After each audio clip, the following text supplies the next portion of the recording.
Movies like Gone in 60 Seconds have shown us the high-octane world of sports car theft. Now police have uncovered a real-life smuggling ring in Los Angeles. As Bill Whitaker reports, it involves a Ferrari, federal agents, and a very savvy businessman.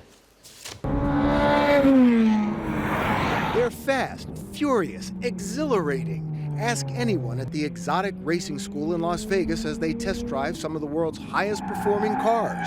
There's nothing like it. For businessman Eric Bloomberg, it's also a place to score new clients for his luxury auto rental service. It's definitely an amazing car. But Bloomberg is missing a car in his fleet these days, a 2010 black Ferrari Italia.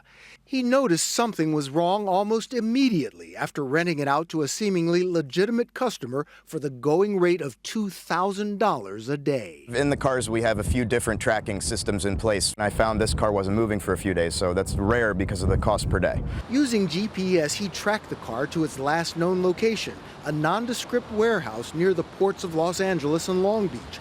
By the time Bloomberg called the cops, his Ferrari had been loaded into a container onto a massive cargo ship here at the port and delivered to Hong Kong.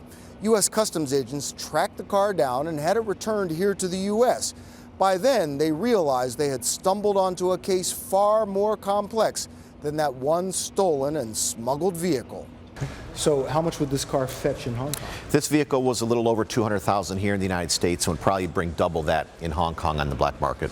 So about $500,000. About $500,000 for this single vehicle. A lot of money, but still cheaper than buying it legally overseas when you figure in taxes and shipping costs. Using tracking data from the Ferrari's container, customs agents recovered a total of 20 stolen high-end cars, exported or about to be from this port. Law enforcement officers believed they had been driven off car dealership lots by people with fake IDs. Some will be just false social security numbers.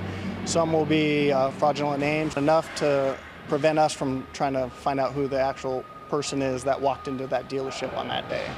According to investigators, finding stolen cars, many shipped in pieces, can be like finding a needle in a haystack. More than 20,000 containers pass through the ports of LA and Long Beach every day. More than 500 vehicles are exported daily. Last year, customs officers here seized 61 smuggled vehicles worth $1.8 million.